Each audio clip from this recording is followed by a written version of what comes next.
A Tale of Two Cities by Charles Dickens. Book the Third, The Track of a Storm. Chapter 6, Triumph. The dread tribunal of 5 judges, public prosecutor, and determined jury sat every day. Their lists went forth every evening and were read out by the jailers of the various prisons to their prisoners. The standard jailer joke was, "Come out and listen to the evening paper, you inside there." "Charles Evrémonde, called Darnay."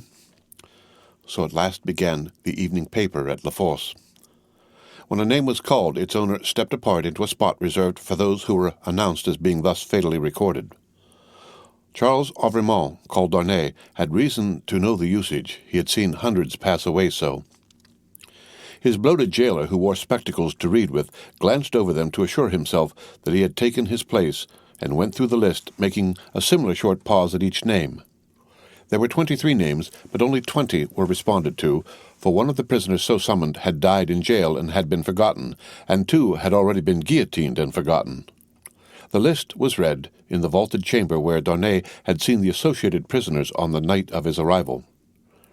Every one of those had perished in the massacre. Every human creature he had since cared for and parted with had died on the scaffold. There were hurried words of farewell and kindness, but the parting was soon over.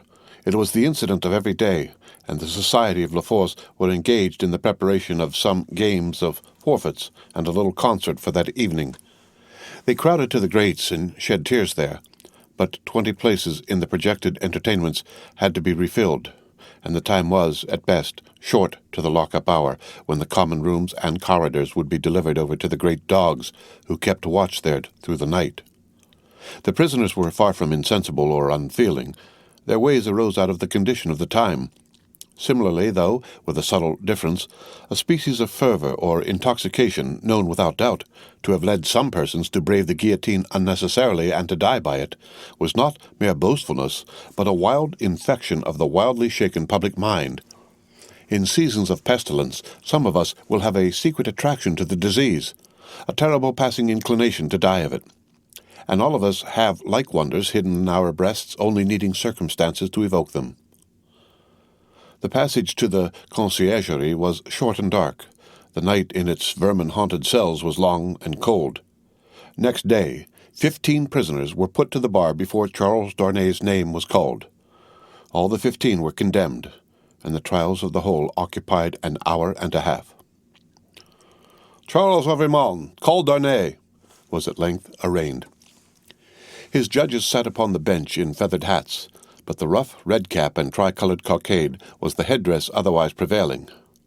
Looking at the jury and the turbulent audience, he might have thought that the usual order of things was reversed, and that the felons were trying the honest men.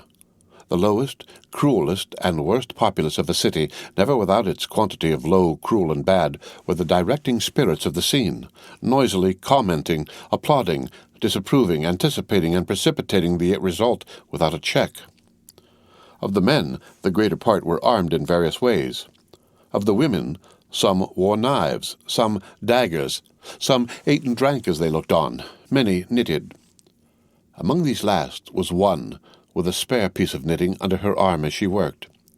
She was in a front row by the side of a man whom he had never seen since his arrival at the barrier, but whom he directly remembered as Defarge. He noticed that she once or twice whispered in his ear, and that she seemed to be his wife, but what he most noticed in the 2 figures was that, although they were posted as close to himself as they could be, they never looked towards him. They seemed to be waiting for something with a dogged determination, and they looked at the jury, but at nothing else. Under the president sat Dr. Manette in his usual quiet dress. As well as the prisoner could see, he and Mr. Lorry were the only men there, unconnected with the tribunal, who wore their usual clothes, and had not assumed the coarse garb of the Carmagnole.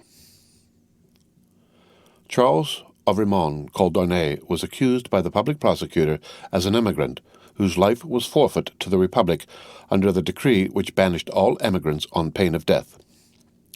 It was nothing that the decree bore date since his return to France. There he was, and there was the decree. He had been taken in France, and his head was demanded. "Take off his head," cried the audience. "An enemy to the Republic!" The president rang his bell to silence those cries, and asked the prisoner whether it was not true that he had lived many years in England. Undoubtedly it was. Was he not an emigrant then? What did he call himself? Not an emigrant, he hoped, within the sense and spirit of the law. Why not? The president desired to know. Because he had voluntarily relinquished a title that was distasteful to him, and a station that was distasteful to him, and had left his country, he submitted, before the word emigrant in the present acceptation by the tribunal was in use, to live by his own industry in England rather than on the industry of the overladen people of France. What proof had he of this? He handed in the names of 2 witnesses, Théophile Gabelle and Alexandre Manette. But he had married in England, the president reminded him. True, but not an Englishwoman. A citizeness of France? Yes, by birth. Her name and family? Lucie Manette, only daughter of Dr. Manette, the good physician who sits there. This answer had a happy effect upon the audience. Cries in exultation of the well-known good physician rent the hall.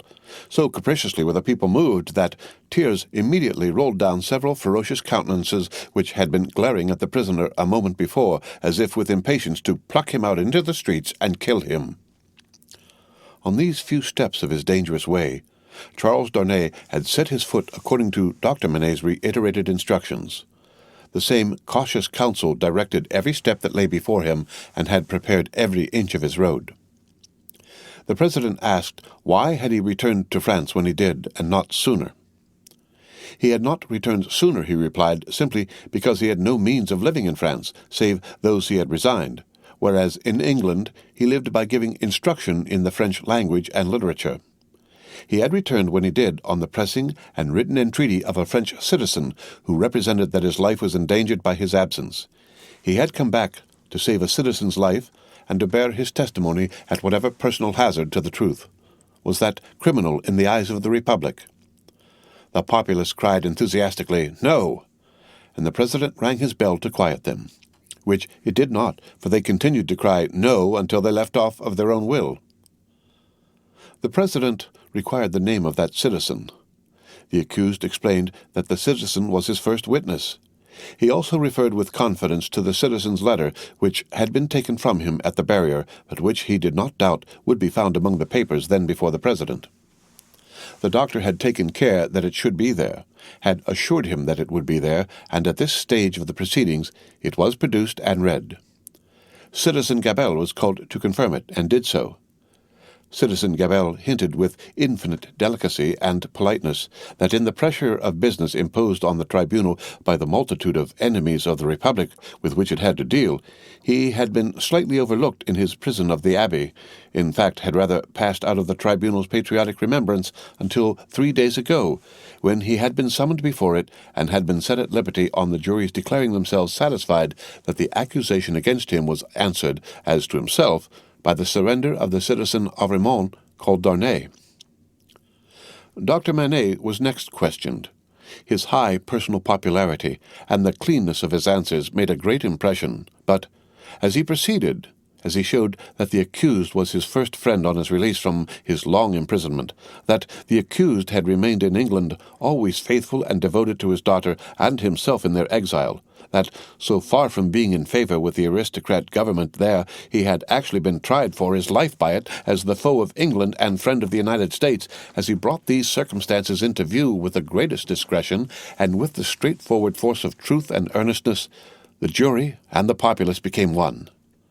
At last, when he appealed by name to Monsieur Laurie, an English gentleman then and there present, who, like himself, had been a witness on that English trial and could corroborate his account of it, the jury declared that they had heard enough, and that they were ready with their votes if the president were content to receive them. At every vote, the jurymen voted aloud and individually, the populace set up a shout of applause. All the voices were in the prisoner's favor, and the president declared him free. Then began one of those extraordinary scenes with which the populace sometimes gratified their fickleness or their better impulses towards generosity and mercy, or which they regarded as some set-off against their swollen account of cruel rage. No man can decide now to which of these motives such extraordinary scenes were referable. It is probable to a blending of all the three, with the second predominating.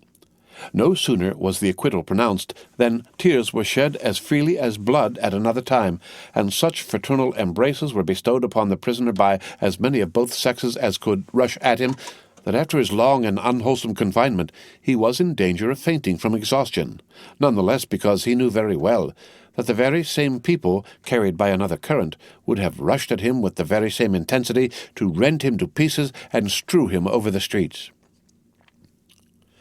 His removal to make way for other accused persons who were to be tried rescued him from these caresses for the moment.